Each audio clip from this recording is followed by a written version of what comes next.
ಈ ರೀಡಿಂಗ್ ನಿಮಗೆ ಅನ್ವಯಿಸಿದರೆ ಅಥವಾ ರೆಸೊನೇಟ್ ಆದರೆ ಎಟ್ ಲಾಸ್ಟ್ ನಿಮ್ಗೆ ಇಷ್ಟ ಆದರೆ ಮಾತ್ರ ತೊಗೊಳ್ಳಿ, ಇಲ್ಲಾಂದರೆ ಬಿಟ್ಬಿಡಿ. ಇದು ಒಂದು ಜನರಲ್ ರೀಡಿಂಗ್ ಮಾತ್ರ ಆಗಿರುತ್ತೆ.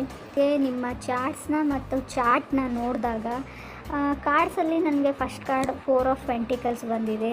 ಕರೇಜಿಯಸ್ ಅಂತ ಹೇಳ್ತೀವಿ, ತುಂಬ ಕರೇಜಿಯಸ್ ಆಗಿ ಈ ಮಂತಲ್ಲಿ ನೀವು ಇರ್ತೀರಾ, ತುಂಬ ಬೋಲ್ಡ್ ಆಗಿರ್ತೀರಾ, ಹೈ ಟೈಮ್ ಅಂತ ಹೇಳುತ್ತೆ. ಇನ್ ಕೇಸ್ ಸೆಕೆಂಡ್ ಕಾರ್ಡ್ ನನಗೆ ಫೂಲ್ ಕಾರ್ಡ್ ಬಂದಿದೆ.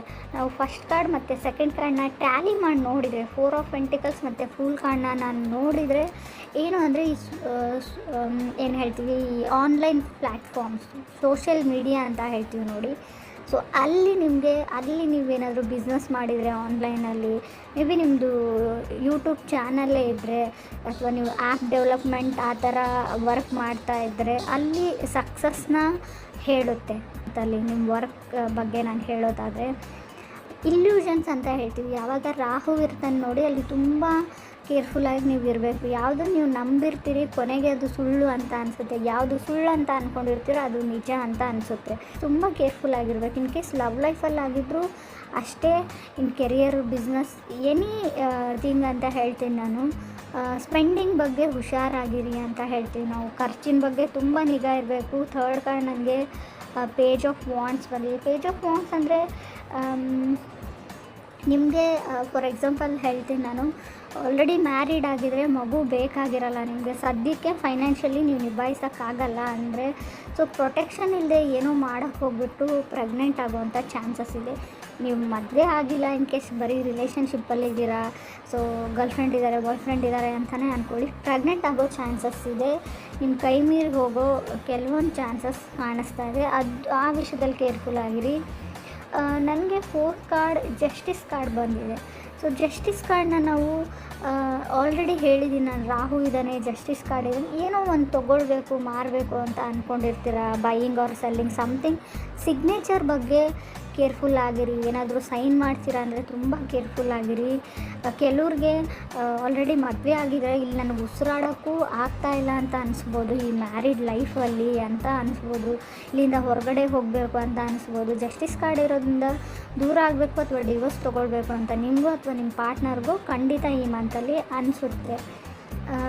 ಕೆಲವರು ಹೈಯರ್ ಸ್ಟಡೀಸ್ಗೆ ಹೋಗ್ಬೋದು, ಫರ್ದರ್ ಸ್ಟಡೀಸಿಗೆ ಹೋಗ್ಬೋದು ಅಂತ ಕೂಡ ಹೇಳುತ್ತೆ. ಗೋಯಿಂಗ್ ಬ್ಯಾಕ್ ಟು ಸ್ಕೂಲ್ ಅಂತ ಹೇಳುತ್ತೆ, ಮತ್ತು ಸ್ಕೂಲ್ಗೆ ಹೋಗೋ ಚಾನ್ಸಸ್ ಇದೆ. ಶಾರ್ಟ್ ಸೆಲ್ಲಿಂಗ್ ಅಂತ ಹೇಳ್ತೀವಿ, ಏನಾದರೂ ಬಿಸ್ನೆಸ್ ಮಾಡ್ತಾಯಿದ್ರೆ ತುಂಬ ಬೇಗ ನೀವು ಮಾರೋ ಐಟಮ್ಸ್ ಮುಗ್ದೋಗ್ಬೋದು ಅಂತ ಕೂಡ ಹೇಳುತ್ತೆ ಕಾರ್ಡು. ಮನೆ ಫರ್ನಿಚರ್ ತೊಗೋಬೋದು, ಸೋಫಾ ಆಗಿರ್ಬೋದು, ಬೆಡ್ ಆಗಿರ್ಬೋದು, ಕಾಟ್ ಆಗಿರ್ಬೋದು, ಸಮಥಿಂಗ್ ತೊಗೊಂಡಿರ್ತೀರೋ ಆಲ್ರೆಡಿ ಒಂದು ಶಾಪಲ್ಲಿ ಬೈ ಮಾಡಿಬಿಟ್ಟು ನೆಕ್ಸ್ಟ್ ಅದೇ ಬೇರೆ ಶಾಪಲ್ಲಿ ಹೋದಾಗ ಅದೇ ಥರದ್ದು ನಿಮಗೆ ಕಮ್ಮಿ ರೇಟಲ್ಲಿ ಸಿಗ್ಬೋದು. ಸೊ ತೊಗೊಂಡ್ಬಿಟ್ಟೆ ಅಂತ ರಿಗ್ರೆಟ್ ಮಾಡ್ಕೋಬೋದು, ಹೆಚ್ಚಿಗೆ ದುಡ್ಡು ಕೊಟ್ಟೆ ಅಂತ ಕೂಡ ಅನ್ನಿಸ್ಬೋದು, ಆಲ್ರೆಡಿ ನಿಮಗೆ ಅನಿಸಿರ್ಬೋದು. ಕೆಲವ್ರಿಗೆ ರೀಕನೆಕ್ಷನ್ ಎನರ್ಜಿ ಇದೆ, ನಿಮ್ಮ ಎಕ್ಸ್ ಬ್ಯಾಕ್ ಆಗೋ ಎನರ್ಜಿ ಕೂಡ ಇದೆ. ಸೊ ನನಗೆ ಕೊನೆಯದಾಗಿ ಸನ್ ಕಾರ್ಡ್ ಬಂದಿರೋದ್ರಿಂದ ನಿಮ್ಮ ಮನಸ್ಸಲ್ಲಿ ಏನಾದರೂ ಕ್ವಶನ್ಸ್ ಅಂತ ಇದ್ದರೆ ಎಸ್ ಆರ್ ನೋ ಅಲ್ಲಿ ಕೇಳೋದಾದರೆ ಎಸ್ ಅಂತ ಹೇಳುತ್ತೆ. ಸೊ ಖಂಡಿತವಾಗ್ಲೂ ರೆಸ್ಟ್ ಮಾಡಿ, ಸ್ವಲ್ಪ ವೆಕೇಷನ್ಸ್ಗೆ ಹೋಗಿ ಎಂಜಾಯ್ ಮಾಡಿ ಅಂತ ಹೇಳುತ್ತೆ. ಸನ್ ಕಾರ್ಡ್ ಬಂದರೆ ನಾವು ತುಂಬ ಪಾಸಿಟಿವ್ ಕಾರ್ಡ್ ಅಂತ ಹೇಳ್ತೀವಿ. ಬಟ್ ನೀವು ಕೆಲವೊಂದು ಏನಾದರೂ ವಿಷಯಗಳನ್ನ ನಿಮ್ಮ ಮನೆಯವರಿಂದ ಅಥವಾ ನಿಮ್ಮ ಪಾರ್ಟ್ನರಿಂದ ಏನಾದರೂ ಮುಚ್ಚಿಟ್ಟಿದ್ರೆ, ಸೀಕ್ರೆಟ್ ಅಂತ ಹೈಡ್ ಮಾಡ್ತಿದ್ರೆ ಅದು ಹೊರಗಡೆ ಬರುತ್ತೆ. ಸೂರ್ಯ ಎಲ್ಲನೂ ಬೆಳಕಿಗೆ ತರ್ತಾನೆ, ಸನ್ ಎಲ್ಲನೂ ಲೈಟ್ ಮಾಡೋದ್ರಿಂದ ಎಲ್ಲನೂ ಸ್ಪಷ್ಟವಾಗಿ ಕಾಣಿಸುತ್ತೆ. ನಿಮ್ಮ ವ್ಯಕ್ತಿತ್ವನೇ ಅಂತ ಅಂದ್ಕೊಂಡ್ರು ಕೂಡ ಬೇರೆಯವ್ರಿಗೆ ನೀವು ಹೇಗಿದ್ದೀರಾ ಅಂತ ಸ್ಪಷ್ಟವಾಗಿ ಗೊತ್ತಾಗುತ್ತೆ. ಬೇರೆಯವರಿಂದ ಆ ವಿಷಯ ಗೊತ್ತಾಗೋ ಮೊದಲು ನೀವೇ ಹೋಗಿಬಿಟ್ಟು ಯಾರಿಗಾದ್ರೂ ಹೇಳಲೇಬೇಕಾದ ವಿಷಯ ಇದ್ದರೆ, ಅವ್ರಿಗೆ ಗೊತ್ತಾಗಬೇಕಾದಂಥ ವಿಷಯ ಆಗಿದ್ರೆ ಖಂಡಿತವಾಗ್ಲೂ ಸೊ ಹೇಳಬೇಕಾಗಿರೋದನ್ನು ಹೇಳಿಬಿಡಿ. ಟೈಮ್ ತುಂಬ ಕಮ್ಮಿ ಇದೆ ಅಂತ ಕೂಡ ಹೇಳ್ತಾ ಇದೆ ಕಾರ್ಡ್ಸು.